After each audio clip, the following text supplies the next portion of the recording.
রাজাকার শব্দটি তাহলে আমাদের ডিকশনারিতে থাকবে নাকি থাকবে না, সেই প্রশ্নটি উত্থাপন করেছেন ডক্টর জাহিদুর রহমান। আপনি আমাকে একটু বলেন, আপনি কিভাবে দেখেন?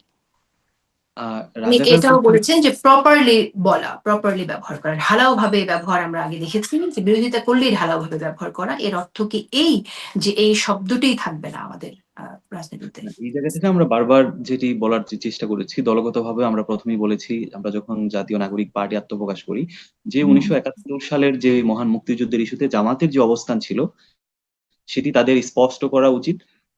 তারপর থেকে আসলে আমরা যেটি দেখেছি যে জামাতের ইস্যুতে বা রাজাকার ইস্যুতে যে বারবার যে শব্দটি বাংলাদেশে আসে, সেটি আমরা দেখেছি যদি পাকিস্তানের দৃষ্টিকোণ থেকে যদি দেখি, পাকিস্তানের হচ্ছে আমি যতদূর জানি দুইজন প্রেসিডেন্ট হবেন, জুলফিকার আলী ভুট্টো এবং পারভেজ মোশাররফ। তারা কিন্তু পাকিস্তানের জায়গা থেকে তারা আমাদের কাছে দুইবার ক্ষমা চেয়েছে। তারপর দ্বিতীয়ত হচ্ছে আমি যেটা দেখেছি 1971 সালে যদি দেখেন, সেখানে আসলে বাংলাদেশ স্বাধীন রাষ্ট্রের কিন্তু সেখানে জামাত প্রত্যক্ষভাবেই তারা বিরোধিতা করেছিল এই রাষ্ট্রের। সেখানে আল বদর বলি বা অন্যান্য যারা এই দেশের মানুষকে হত্যা করতেও তারা দিক নির্দেশনা দিয়েছে বা তাদের ওখানে প্রত্যক্ষ একটা মদত ছিল। ওই জায়গা থেকে যেহেতু 71 পরবর্তী বাংলাদেশে যখন একটি স্বাধীন বাংলাদেশ পেয়ে যায়, পরবর্তীতে যদি বাংলাদেশের রাজনৈতিক কনটেক্সটে দেখেন, সেখানে শেখ মুজিবুর রহমানও কিন্তু এক ধরনের তাদেরকে ক্ষমা করে দিয়েছিলেন। তার পরবর্তীতে দেখি যে আমরা 75-এর পট পরিবর্তনের পরে যখন শহীদ রাষ্ট্রপতি জিয়াউর রহমান আসেন, তিনিও কিন্তু আসলে জামাতকে বাংলাদেশের রাজনীতিতে পুনর্বাসন করেন বা নিয়ে আসেন। তো ওই জায়গা থেকে আমরা দেখি যে 5ই আগস্টের পরবর্তীতে আমরা যেটি দেখেছি, জামাতের হচ্ছে এই প্রশ্নটি বারবার যখন জামাতের আমিরকে জিজ্ঞেস করা হচ্ছে যে 71-এর ইস্যুতে আপনাদের পরিষ্কার করা উচিত, তো আমি যেটি দেখেছি যে গত 24শে জুন ঠিকানায় খালেদ মহিউদ্দিন ওনার টকশোতে, জামাতের আমির ছিল, উনি এরকম একটি কথা বলেছেন যে শুধু 71ই নয়, 1947 সাল থেকে শুরু করে আজ পর্যন্ত আমাদের দ্বারা যত মানুষ কষ্ট পেয়েছে এবং যারাই ক্ষতিগ্রস্ত হয়েছে সব মানুষের কাছে আমি নিঃশর্ত ক্ষমা চেয়েছি। এর আগেও ওনার একটা মহাসমাবেশে উনি বলেছেন যে আমরা আসলে 71 ইস্যুতে আমরা ক্ষমা চাচ্ছি, কিন্তু সেটি আসলে তার দলগত ভাবেই তিনি এটা চেয়েছেন কিনা বা নাকি তার ব্যক্তিগত জায়গা থেকে, এই ব্যাপারটি আসলে স্পষ্ট না। যে কারণে আমরা আসলে রাজাকার ইস্যুটি আসলে আপনি আপনার আপনার মন্তব্যটা শুনতে চাই। আপনি কি মনে করেন যে তাদের ক্ষমা করে দেওয়া উচিত এবং ভুলে যাওয়া উচিত আমাদের মুক্তিযুদ্ধের ইতিহাস, এবং রাজাকার শব্দটি আর ব্যবহার হওয়া উচিত না? এটাই কি আপনার পজিশন কিনা? আমি একটু ক্লিয়ার যদি শুনতে চাই। আমরা যদি বলছি যে বাংলাদেশের ইতিহাসে গত 15 বছরে দেখেন আওয়ামী লীগ এই মুক্তিযুদ্ধ বা মুক্তিযুদ্ধ বিরোধী অপরাধের দায়ে অনেকগুলা তারা ট্রায়াল করেছে, কিন্তু তারা আসলে ব্যাপারটি নিষ্পত্তি করে যেতে পারেনি। তো এই জায়গাটিতে অনেক বিতর্ক রয়েছে। বাংলাদেশের মহান মুক্তিযুদ্ধে যাদের ভূমিকা ছিল তাদেরকেও যেমন আমরা শ্রদ্ধার সাথে স্মরণ করি, আর যারা সত্যিকার ভাবে যারা রাজাকার ছিল তাদেরকেও তো আমাদের অবশ্যই ঘৃণা করতে হবে, এবং রাজাকার শব্দটি সেক্ষেত্রে তাদেরকে রাজাকার ভাবেই বলতে হবে। কিন্তু হচ্ছে দেখেন, মানে এখন রাজনৈতিক প্রেক্ষাপটে এখন বর্তমান যে জামাত ইসলাম এবং জামাত ইসলামের সাথে যে অঙ্গ সংগঠন আছে, সেখানে আমাদের দেখতে হবে যে সেখানে আসলে বর্তমান জামাত যাদেরকে নিয়ে মুখ দিচ্ছে, যাদেরকে নিয়ে রাজনীতি করছে, সেখানে আসলে তারা আসলে কি ভাবছে, বাংলাদেশের রাজনীতিটাকে তারা কোন দৃষ্টিকোণ থেকে দেখছে, তারা কি এখনো পাকিস্তানপন্থী আছে কিনা, বা তারাও ওকে। আগেই যে মুক্তিযুদ্ধ আমার মনে হয় সেটাকে তারা আমার এখনো বন্ধ বুঝতে করে পেরেছি মনে যে করে আমার কিনা। আমার মনে হয় আপনি বলতে চাইছেন যে তারা তাদের এখনকার ভূমিকা দিয়ে তাদেরকে বিবেচনা করার কথা আপনি পরামর্শ দিচ্ছেন, রাইট? আমি এই বিষয়ে ডক্টর জাহিদুর রহমান আপনার কাছে একটু আসবো। আমি একটু শুনেই নিই ডক্টর জাহিদুর রহমান আপনার কাছ থেকে।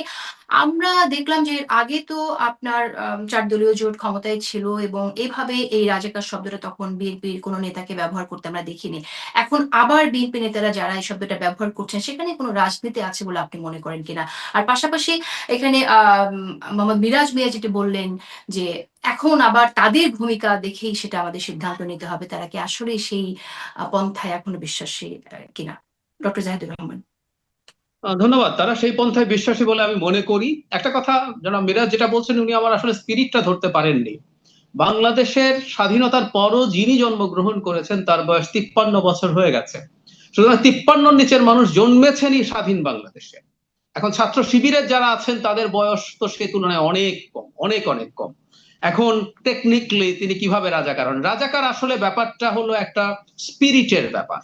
রাজাকার হচ্ছে পাকিস্তানের সাথে কোলাবোরেট করার ব্যাপার, এবং এখনো যারা এটাকে সমর্থন করে, স্বীকৃতি দিয়ে ক্ষমা চান না, তাদেরকে আমি রাজাকার বলতে পারা উচিত বলে। তার বয়স যদি 25ও হয়, তিনি রাজাকার হতে পারেন। রাজাকার শব্দটা হচ্ছে একটা তার এক ধরনের স্পিরিট, যেটাকে তিনি আপহোল্ড করেন। এই হচ্ছে স্পিরিটের জায়গা। এটা যতদিন হবে ততদিন। আমি একটা তথ্য দেই মিরাজকে, মিরাজ খোঁজ করে দেখতে পারেন। সেটা হচ্ছে জামায়াতের আমির গত নভেম্বরে লন্ডনে গিয়েছিলেন। তাকে একই প্রশ্ন জিজ্ঞেস করা হয়েছিল, তখন ওনার একটা জবাব আমার মুখস্থ আছে। উনি বলেছিলেন 71 সালে আমরা যদি কোনো ভুল করে থাকি এবং সেটা যদি সন্দেহাতীত ভাবে প্রমাণিত হয় তাহলে আমরা ক্ষমা চাইব। মানে ফৌজদারি অপরাধ না, এই যে পলিটিক্যালি সাপোর্ট করে এটাও যদি ভুল হয়ে থাকে, ওনার তাই মনে করেন। খালেদ মহিউদ্দিনের কাছে 47 কেন টানতে হলো এটাকে জনাব মিরাজ বোঝেন না, উনি ডাইলিউট করছেন 71কে। স্পেসিফিক জবাব দেননি, আর দলগত ভাবে তো করেনি, এবং এই কারণে আমি মনে করি এটা আসতে হবে। আমি ঠিক জানি না জনাব মিরাজ কেন যেন ওনাদেরকে ডিফেন্ড করছেন, এই ডিফেন্ড করার কোনো প্রয়োজন আছে বলে আমি মনে করি না, কারণ উনি তো জামাত শিবির করেন না। আমি আবারও বলছি, বাংলাদেশের জামাত শিবির না করলে এই জামাত শিবিরকে সমর্থন করা যাবে না তা তো না, হয়তো মিরাজ এই জায়গায় জামাত শিবিরকে সমর্থন। হ্যাঁ, কিন্তু আমি বলছি আবারও, রাজাকার শব্দটা মানে আমাদের বারবার একটা ট্রমা আছে। শেখ হাসিনা যখন স্বাধীনতার চেতনা বলে, মানে স্বাধীনতা শব্দটাই এখন একটা ডেরোগেটরি টার্ম হয়ে গেছে। মানে আমরা যারা হাসিনার বিরোধিতা করেছি আমরা এখন স্বাধীনতা খারিজ করে দিতে হবে, আমরা এখন রাজাকার শব্দটাও খারিজ করে দিতে হবে, যেহেতু শেখ হাসিনা অত্যন্ত বাজেভাবে ট্যাগ করেছেন। তার সময় রাজাকার বা স্বাধীনতা বিরোধী বা জামাত শিবির ট্যাগ দিয়ে আমরা, মজার ব্যাপার, ওই ট্যাগের বিরুদ্ধেও আমরা অসংখ্য কথা বলেছি। জামাতের রাজনীতি নিয়ে যেমন আমাদের ক্রিটিক আছে, জামাতের অধিকার হরণ যখন করা হয়েছে, জামাত শিবির ট্যাগ দিয়ে পিটিয়ে মেরে ফেলেছে, গ্রেফতার করেছে, অফিস বন্ধ করেছে, রেকর্ড আছে আমাদের, বছরের পর বছর এগুলো নিয়ে আমরা অ্যাক্টিভিজম করেছি। সুতরাং প্রত্যেকটা জায়গাটা থাকতে হবে। আর আপনি যে প্রশ্নটা করেছেন ওটার জবাব দেই, নিশ্চিতভাবে রাজনীতি আছে, রাজনীতি এরকমই, রাজনীতি খুব সহজ জিনিস না। আওয়ামী লীগ জামায়াতে ইসলামীকে নিয়ে মুভমেন্ট করেছে 94 থেকে তত্ত্বাবধায়ক সরকারের জন্য। জামাত যখন বিএনপির সাথে জোটে গেল তখন সে আওয়ামী লীগের শত্রু হলো, সে তখন যুদ্ধাপরাধের বা মানবতা বিরোধী অপরাধের বিচারের আলাপ সামনে আনলো। বিএনপিও জোটে ছিল, এই আলাপ সে করে নাই। এখন যেহেতু পলিটিক্যাল সিনারিও ইজ ডিফারেন্ট, এর সাথে পলিটিক্স আছে, সত্যিকার অর্থে আছে, এবং পলিটিক্সেও আপনি আসলে কৌশল ব্যবহার করবেন। সত্য কথাও যে আপনি সবসময় বলেন তা না, প্রয়োজন অনুযায়ী বলেন। এই পলিটিক্সে কেউ সমালোচনা করতে পারে, কিন্তু এটা পলিটিক্স। মিরাজ, আমি এই প্রসঙ্গটা শেষ করতে চাই, কিন্তু তার আগে একটু ছোট করে একটি আপনাকে একটি প্রশ্ন রাখি। সেটা হচ্ছে যে আমরা আমাদের মুক্তিযুদ্ধ নিয়ে, যেহেতু মুক্তিযুদ্ধ নিয়ে আলোচনা করছি, এতটা মুক্তিযুদ্ধ নিয়ে আমাদের কথা বলার কথা না আজকে, তারপরে যেহেতু প্রসঙ্গ চলে এসেছে, আমি আপনার কাছে ছোট করে একটু শুনতে চাই যে মুক্তিযুদ্ধ প্রসঙ্গ নিয়ে ভারতের যে বয়ান, এটা হচ্ছে ভারত পাকিস্তানের যুদ্ধ ছিল, এবং জামাত ইসলামেরও কিন্তু একই একটা অবস্থান, এটা ভারতের ষড়যন্ত্র ছিল এই মুক্তিযুদ্ধ, এবং যে কারণেই তারা তা সমর্থন করেনি। এই যে ভারতের, এটা কি এই অবস্থানের মধ্য দিয়ে একরকম আমাদের মুক্তিযুদ্ধকে ভারত যেভাবে দেখেছে সেভাবে জামাত দেখছে, এটা ব্যাপারটা আপনি অবজার্ভ করেছেন কিনা, ছোট করে একটু বলবেন। এই জায়গাটি দেখেন, আমরা একটি নতুন জেনারেশন হিসেবে আমরা অরাজনৈতিক ব্যাকগ্রাউন্ড থেকে এসেছি। আমরা যদি আসলে আমি একটু যদি জায়েদ ভাইকে একটু বলি আর কি, উনি যেভাবে এটাকে মানে এই যে দেখেন আপনার সামনে যেভাবে এটাকে ফ্রেমওয়ার্ক, এগুলো তো অন ইয়ার, এগুলো তো রেকর্ডেড হচ্ছে। উনি বললো যে মিরাজ কেন জামাতকে ডিফেন্ড করছে। আমি যদি জামাতকে ডিফেন্ডই করতাম, আমি তো 5 আগস্টের পরে তো আসলে নতুন এনসিপি রাজনৈতিক দল গঠন করার কোনো প্রয়োজন ছিল না, আমি তো সরাসরি জামাতের রাজনীতিতে যুক্ত হতে পারতাম। তো এই জায়গাটি আসলে সমস্যাটি এই জন্য আমরা যেটি বারবার বলি যে দেখেন, স্বাধীনতার আজকে 54 বছর চলে, যে জায়গায় আসলে বিএনপিও ক্ষমতায় তো ছিল 1901, জিয়াউর রহমান ক্ষমতায় ছিল প্রায় 5 বছর উপরে, তারপরে খালেদা যে বেগম জিয়া আসলে 91 থেকে 96 পর্যন্ত ক্ষমতায় ছিল, 2001 সাল থেকে 6 সাল পর্যন্ত ক্ষমতায় ছিল। তারা কি জামাতের বিষয়টি মীমাংসা করেনি? 15 বছরে মীমাংসা করেনি। এই জায়গাটিতে আমরা জিয়াউর রহমান কি করে নাই, খালেদা জিয়া কি করে না, I am not at all bothered about that. আমি বিএনপি কে ডিফেন্ড করতে, বিএনপি করিও না। আমি 53 বছর পার হলে কি কোনো অপরাধ তামাদি হয়? আজকে থেকে শেখ হাসিনা 24 সালে যে অপরাধ করে গেছে, আজকে থেকে 20 বছর, 30 বছর, 40 বছর পরে এই অপরাধ নিয়ে কথা বলবো না আমরা? তারা আর মাফ চাইলে কি সব শেষ হয়ে যাবে? আপনারা, আমি যেটি বলছি যে গত 54 বছরে আপনারা যে ব্যাপারটি মীমাংসা করতে পারেননি, ওই ব্যাপারটিকে আসলে রাজনীতিকরণ করার মাধ্যমে এটা আসলে এনসিপির উপর বারবার দায় চাপিয়ে দেওয়া হচ্ছে যে এনসিপি আসলে 71কে বিশ্বাস করে না, এরা আসলে 24কে 71-এর চেয়ে বেশি মূল্যায়ন করে। আপনি যদি আমাদেরকে এনসিপি হিসেবে দলগতভাবে যদি দেখেন, আমাদের সবগুলা দলীয় যে ডকুমেন্ট গুলো আছে, আমাদের জাতীয় নাগরিক পার্টির আত্মপ্রকাশের যদি যে ঘোষণাপত্রটি, সেখানেও দেখেন, সেখানে আমরা 71কে আসলে দেখেন কোন জায়গাটায় রেখেছি। তারপর আমাদের যদি দলের যে নতুন বাংলাদেশের যে ইস্তেহার, সেখানে আমাদের 71 ইস্যুটি দেখেন, আমাদের দলের যে কনস্টিটিউশন আছে, আমার মনে হয় যে আমরা যেটি বলছি যে আসলে জামাতের তার দলগতভাবে একটা তার অবস্থান থাকা উচিত। স্বাধীনতার 54 বছর হলো, জামাতের আজকে একটা দলগত অবস্থান থাকা উচিত যে 71 ইস্যুতে, অথবা তাদের ক্ষমা চাওয়া উচিত দলগতভাবে যে 71 ইস্যুতে, আপনি বলছেন যে 71 ইস্যুতে ক্ষমা চাওয়া উচিত।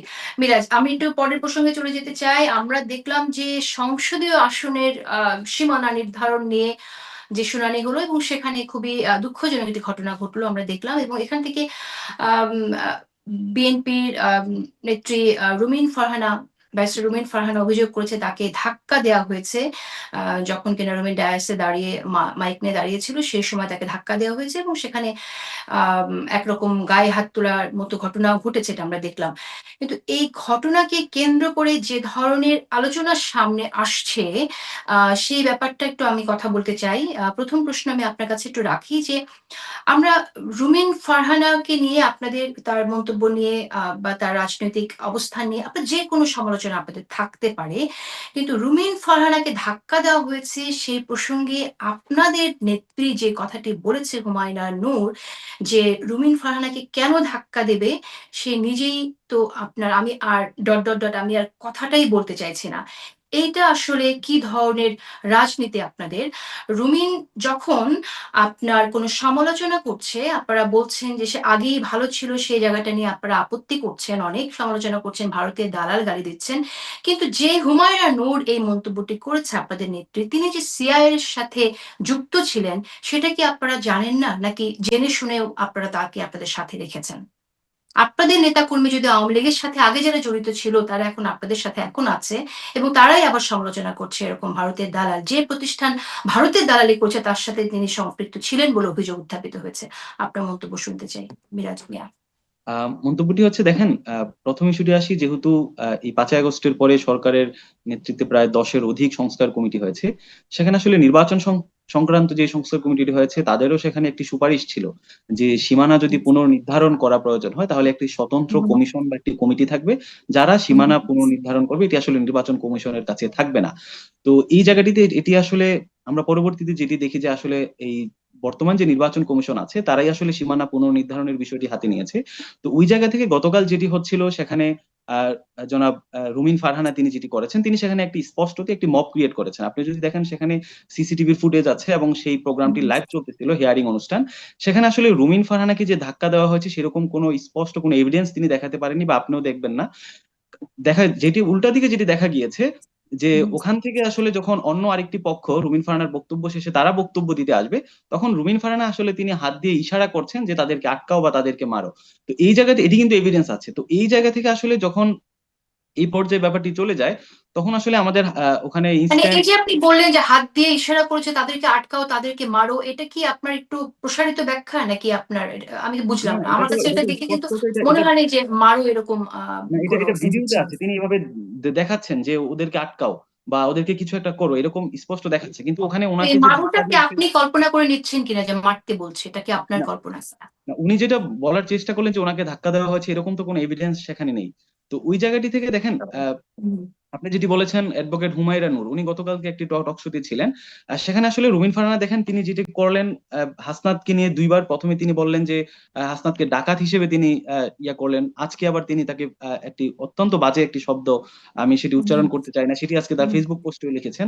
তো ওই জায়গা থেকে গতকাল যখন টক শো ছিল সেখানে বিএনপির একজনও ছিল, তিনি আসলে হুমায়রা নূরকে তিনি আসলে যে ভাষায় তিনি কথা বলতেছিলেন, মানে অন এয়ারে সেটি, তো ওই জায়গাটি আসলে খুবই দৃষ্টিকটু ছিল। তো ওই জায়গা থেকে আসলে হুমায়রা নূরের যে বক্তব্যটি সেটি পরবর্তীতে এসেছে। আর পরবর্তীতে আপনি যে এই বক্তব্যটা দেওয়া ঠিক আছে? এভাবে বক্তব্য দেওয়া ঠিক আছে? এটা কি আমরা নতুন বাংলাদেশে এই ধরনের বক্তব্য আমরা প্রত্যাশা এই করব? বক্তব্য আসলে মানে আমি যেটি বলছি যে এখানে দুই পক্ষই আসলে যেটি হয়েছে একদম অনেক রাজনীতির অনেক একটা তীব্র একটা জায়গায় তারা পরস্পর যে কাদা ছোড়াছুড়ির জায়গায় আসলে দুইটা পক্ষই এখানে। তবে রুমিন ফারহানা আসলে উনি যেই ধরনের শব্দ ব্যবহার করছেন, মানে ডাকাত কিংবা হচ্ছে আজকে যেটি উল্লেখ করেন, এগুলো তো আসলে কোনো শব্দ না, রাজনীতিবিদদের কাছ থেকে তো আমরা আচ্ছা, ঠিক আছে। এগুলো এখন আশা করছি না। আপনারা একটু হুমায়রা নূরকে নিয়ে যেহেতু কথা এসেছেই, তার যে সিআরএ এর সাথে যোগাযোগ, সেই বিষয়টা আমি একটু জানতে চাই যে সেগুলো কোনো সমস্যা কিনা আপনাদের কাছে, যারা কিনা এই ধরনের ভারতের বিরুদ্ধে আপনাদের যে অবস্থান এখন, ভারতের যে আ দালালির যে রাজনীতি আমরা দেখেছি তার বিরুদ্ধে আপনাদের যে অবস্থান, সেই জায়গা থেকে যারা দালালি করেছে সেই প্রতিষ্ঠানের সাথে সম্পৃক্ত থাকার অভিযোগ তার বিরুদ্ধে এসছে এবং তার বিরুদ্ধে বিভিন্ন ছবিও আমরা তার সাথে আমরা দেখছি। সেই জায়গা থেকে একটু জানতে চাই এটা কিভাবে সম্ভব যে এই গণঅভ্যুত্থানের জায়গা পক্ষে থেকে সরকার আমাদের আপনি জানেন যে হুম, আমাদের দলের একটা শৃঙ্খলা কমিটি আছে। তো ওই জায়গা থেকে যদি আমাদের দলের কোনো সদস্যের বিরুদ্ধে যদি কোনো ধরনের অভিযোগ উত্থাপিত হয়, সেটা দলের ইন্টারনালি অথবা অন্য জায়গা থেকে, বাহিরের জায়গা থেকে, এক্সটার্নালি, মানে আমাদের আপনারা আসলে আগেই চেক করে সদস্য করেননি? উম, যারা যদি সদস্য হয়েছে তাদের ব্যাপারে আপনাদের কি এই রিসার্চটা এখন ছিল না? হুমায়রা নূরের ব্যাপারে আপনিই তো বললেন যে এটি একটি অভিযোগ, এটি তো আসলে এখনো মানে স্পষ্ট তো না কোনো অভিযোগ কিছু। তো না, অভিযোগ এই না, কিন্তু জায়গাটিতে আমাদের প্রমাণিত আমি অভিযোগ বলছি কারণ হচ্ছে যে এটা সামাজিক যোগাযোগ মাধ্যমে এসেছে, ছবি এসেছে, তবে সিআরএ এর প্রোগ্রামে যে তিনি অ্যাটেন্ড করেছেন, তিনি যে তার যে যোগাযোগ ছিল সেটা আমরা দেখছি, সেটা প্রমাণিত। এখন হচ্ছে ছবিগুলো যেহেতু রিসেন্টলি এসেছে, আমাদের দলের যে শৃঙ্খলা টিম আছে তারা অবশ্যই এই ব্যাপারটি আমলে নিয়ে তার ব্যাপারটি আসলে যাচাই বাছাই করবেন এবং অভিযোগটি আসলে সত্য কিনা তার পরিপ্রেক্ষিতে পরবর্তীতে আমাদের যে শৃঙ্খলা টিম তারা একটি সিদ্ধান্ত নিবে।